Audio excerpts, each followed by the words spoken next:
এই যে আপনাদের আজকে আমি দেখাতে নিয়ে এসেছি, এই যে এমন কিছু কিছু জিনিস আছে যেটা কেবলমাত্র এখানেই একমাত্র হয়, সেটা কিন্তু আবার পুরীতে হয় না। গুপ্তিপাড়ার এই রথযাত্রা এবার 285তম বছরে পদার্পণ করলো।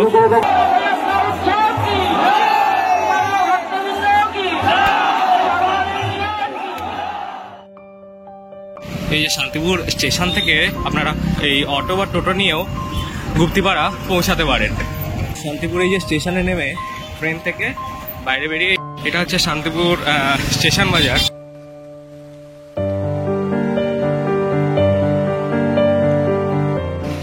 এই যে মতিগঞ্জের গঙ্গার ঘাট, এদিকে নেমে গেল, একটু সামনে এগিয়ে গেলেই গুপ্তিপাড়া ঘাট।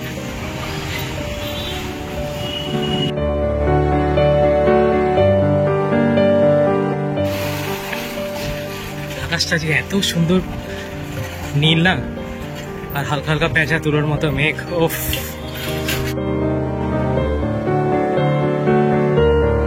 এই রথের কথা আমি আগে খুব শুনেছি, কিন্তু একবার আমার এখানে আসা হয়নি। এই প্রথমবার এই রথে যাচ্ছি। যদি তোর কেউ না আসে তবে একলা চলো।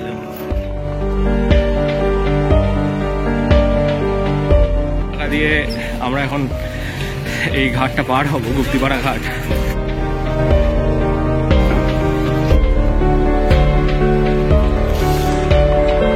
ওই যে এখন ট্রলার ভর্তি করে দেখছো যাচ্ছে, সবাই রথের জন্য যাচ্ছে আর কি।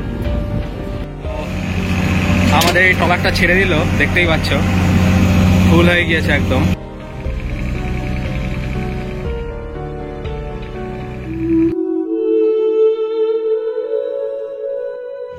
অন্যান্য দিনের থেকে আজকের ভিড়টা তুলনামূলক বেশি, কারণ যেহেতু রথ আছে ওপারে। এই যে এইপারে এসে পৌঁছে গিয়েছি, এবার আস্তে আস্তে ফাঁকা হয়ে যাবে।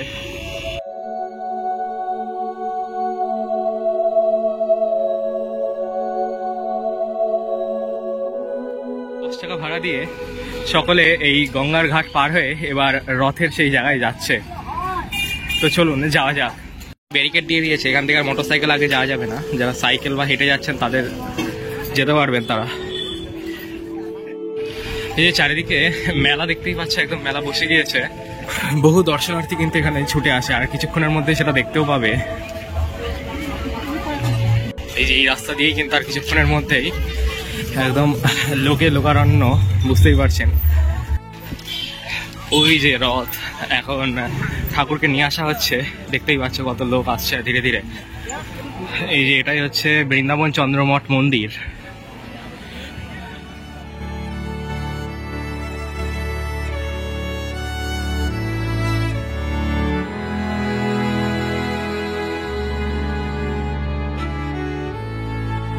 এই যে এখানেই জগন্নাথ দেব থাকেন এই মন্দিরে। আজকে মন্দির থেকে বাইরে বের করে রথে নিয়ে যাওয়া হয়ে গিয়েছে অলরেডি।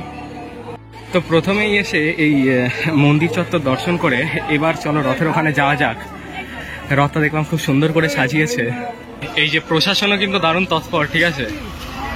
তো প্রশাসনিক ব্যবস্থাটাও দারুণ নিয়েছে, চারিদিকে ঘুরে যা দেখছি। আর এখন মানুষ প্রায় মানে থই থই করছে বলতে গেলে।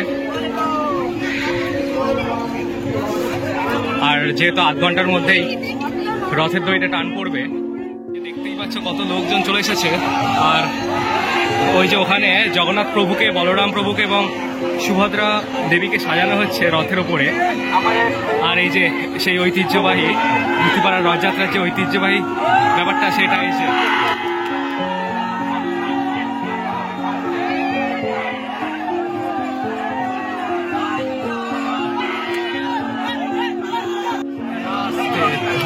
এই যে পড়ে গেছে আবার।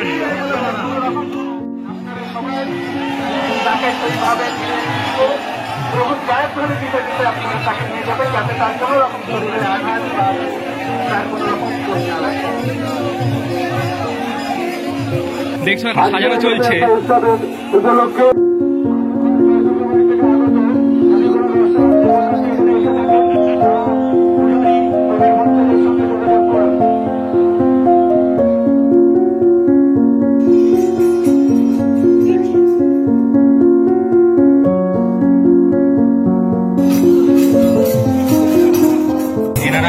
রথের রথযাত্রার শুভ সূচনা করবে মা আরতির মাধ্যমে।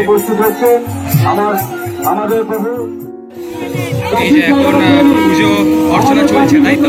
পুজো অর্চনা চলছে। আচ্ছা আচ্ছা, আমাদের মন্দিরের মহারাজ পুজো অর্চনা করছে। আচ্ছা আচ্ছা, মন্দিরের যে মহারাজ পুজো অর্চনা করছে। আচ্ছা, এই পুজো অর্চনার পরেই শুরু হবে, তাই তো? পরে আমাদের মসজিদে টান করবে। আচ্ছা আচ্ছা, 12:30 মানে রাইট 12:30-র দিকেই মোটামুটি হবে, তাই? হ্যাঁ, ধরে রাখো 12টা পুজো আরম্ভ হয়েছে, এবার ধরুন 10-15 মধ্যে আমাদের টান করবে। আর ওখানে কখন গিয়ে থামবে? ওখানে গিয়ে আমরা অনুরোধ করছি। হ্যাঁ, আচ্ছা আচ্ছা, আর মোটামুটি শেষ হবে কখন এইটা?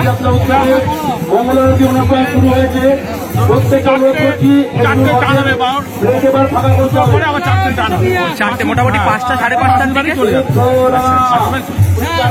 পুজো কিন্তু এখনো চলছে এখানে, ঠিক আছে? সকলে অধীর অপেক্ষায় এখানে, মানে প্রহর গুনছে কখন প্রভুর সেই দড়ি ধরে টান পড়বে। আর আমিও দেখবো যে এবছর মানে শুনেছি জগন্নাথ দেবের দড়ি ধরে টান পড়লে নাকি বৃষ্টি নামে। তো চারিদিকে কিন্তু একদম শঙ্খ আর উলুধ্বনিতে মেতে উঠেছে পুরো জায়গাটা, মানে উলুধ্বনি, রব আর শঙ্করনাদে পুরো জায়গাটা একদম মেতে উঠেছে। পুজোও চলছে।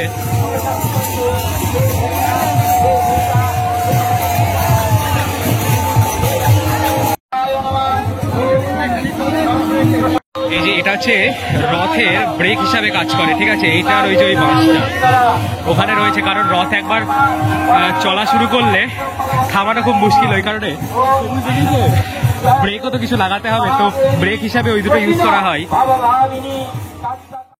গুপ্তিপাড়ার রথযাত্রার মধ্যে আর অন্যান্য রথযাত্রার মধ্যে এটাই তফাৎ যে এই গুপ্তিপাড়ার রথযাত্রা দক্ষিণ টান হয়, ঠিক আছে? মানে দক্ষিণ দিকে প্রভুকে দড়ি ধরে টান দেওয়া হয়, মানে বিভিন্ন দিকে টান, যে টান সেটা আমরা দেখতে পাই। পুরীর রথযাত্রার ক্ষেত্রে সেটা হচ্ছে আমরা শুধু সোজাই টান দেয়, কিন্তু এর উত্তর দক্ষিণ নির্বিশেষে টান দেয় এই রথযাত্রায়।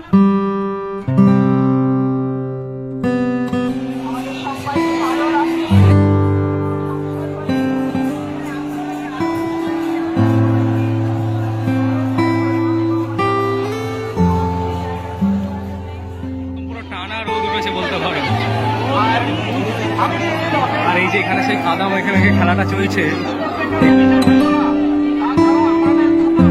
তো পুজো এবার শেষ হয়ে গিয়েছে, দেখতেই পাচ্ছ। ওই যে মহারাজ এখন ওপরে উঠে বসেছেন, এবার এই রথ টানা শুরু হবে। সকল দর্শনার্থীও তৈরি হয়ে গিয়েছে।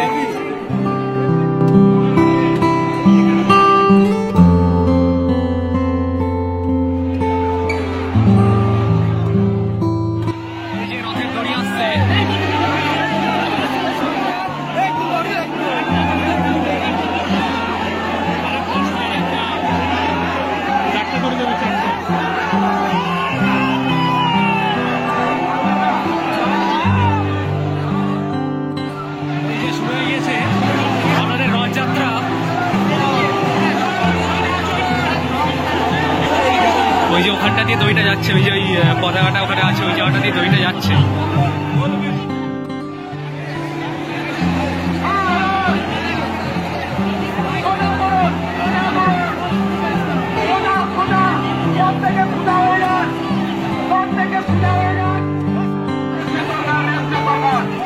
দারুণভাবে প্রশাসন কিন্তু দারুণ। জয় জয়।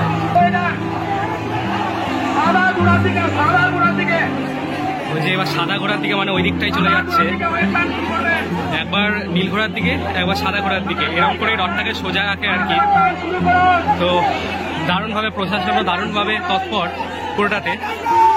পুরীর রথযাত্রার মতনই ক্রাউড হয় এখানে, প্রায় লাখ লাখ লোক এখানে ছুটে আসে বহু দূর দূরান্ত থেকে। ঘোড়ার দিকে টান পড়েছে।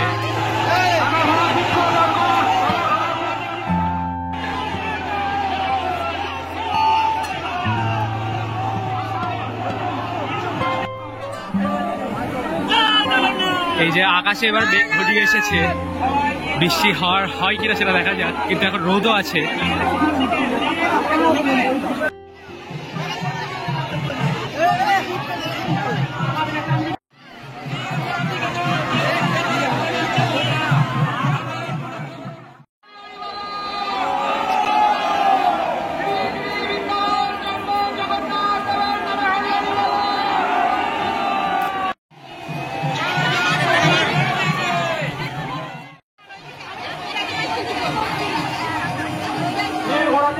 দেখতেই পাচ্ছ রথ দারুণ ভাবে ভক্তবৃন্দরা এসে সেই রথের দড়ি ধরে টানছেন। এই পাশে মহিলা এবং ওই পাশে পুরুষরা খুব দারুণভাবে এবং পেছনে প্রশাসনরা তাদের ফুল সাপোর্ট দিচ্ছে খুব সুন্দরভাবে। জয় জগন্নাথ।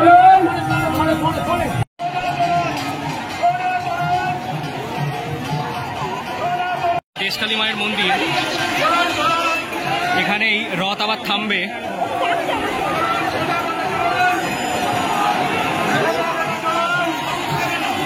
রাস্তার পাশে হাজার হাজার দর্শনার্থী। তো কেমন লাগছে আপনাদের এই রথযাত্রা আমাকে কমেন্টে অবশ্যই জানাবেন কিন্তু, আর জয় জগন্নাথ একবার কমেন্টে লিখতেও ভুলবেন না কিন্তু। ভিডিওটি ভালো লাগলে ভিডিওটিতে একটি লাইক এবং চ্যানেলটিকে সাবস্ক্রাইব করবেন। এরকমই আরও বিভিন্ন আমাদের বাংলার বিভিন্ন ঐতিহ্যকে আপনাদের সামনে তুলে ধরবো আমি আগামী দিনেও।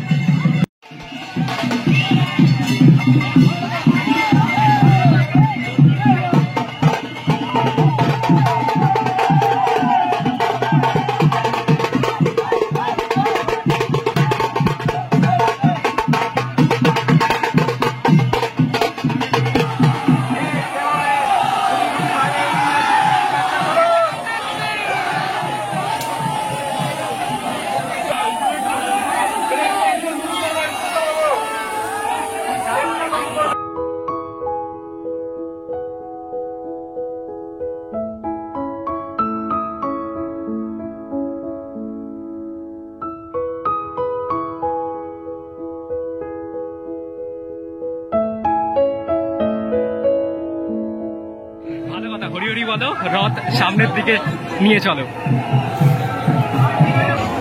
জগন্নাথ দেব ভাই বলভদ্র এবং বোন সুভদ্রা দেবীকে নিয়ে তার মাসির বাড়ির দিকে যাচ্ছেন। তো মাসির বাড়ি কিন্তু মাধববাটির উদ্দেশ্যে যাচ্ছেন এবং সেখানে মাসির বাড়িতে 10 দিন থাকবেন, অর্থাৎ 9 দিনের দিন সেখানে অনুষ্ঠিত হবে সেই ভান্ডার লুট, যেটা কিন্তু ভারতবর্ষের আর কোনো জায়গায় সচরাচর হয় না, আমাদের দেখা মেলে না। ঠিক আছে, অতিরিক্ত রোদ পড়ার কারণে চরম হাঁপিয়ে যাচ্ছে, ওই জন্যে অনেকবার দাঁড়াতে হচ্ছে। অন্যান্যবার বৃষ্টি হয়, এবার বৃষ্টির দেখা প্রায় মিলছে না বলেই চলবে। জয় জগন্নাথ, জয় জগন্নাথ।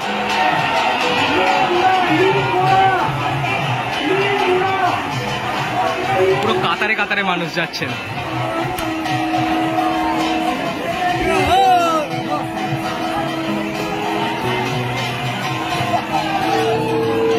দেখছেন পেছনেও কত মানুষ। তো কেমন লাগলো এই গুপ্তিপাড়া রথযাত্রা? এবার আমি চলে যাব, অনেকটাই গরম লাগছে, অনেকটাই রোদ, শেষ অবধি থাকতে পারলাম না, থাকলে আশা করি ভালোই হতো। তবে রথের দড়ি ধরে টানতেও পেরেছি খুব ভালোভাবে, এবং বৃষ্টির মধ্যে বৃষ্টি হলে একটু ভালো হয়, মানে গরমটা কমে, কিন্তু বৃষ্টি হলে একটু টানাও অসুবিধা, মানে পা স্লিপ কাটা ও লাগা। তো রোদ আছে, বেশ ভালোই আছে, একদম রোদ উজ্জ্বল এই দিনে জগন্নাথ দেবকে টেনে নিয়ে যাচ্ছে এবং জগন্নাথ দেবও মহানন্দে মাসির বাড়ির দিকে ছুটে চলেছেন ধীরে ধীরে। তো এখানে আজকের ভিডিও আমি সমাপ্ত করছি। কেমন লাগলো ভিডিও আবারও বলছি কমেন্টে অবশ্যই জানাবেন। তো টাটা।